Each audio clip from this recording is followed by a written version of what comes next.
మావిలే పూత పూసే కోయిలే కూత కూసే ఎందుకెందుకెందుకో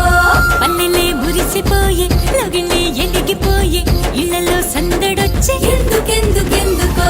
సిగురుల తొడిగిన విరిగొమ్మ షట్రుచులిచ్చెను ఏంటమ్మా ఇది తెలుగు వారి కొత్త ఏడు ఉగాది ఉగాది తొలి చైత్ర శుక్ల పాడ్యమే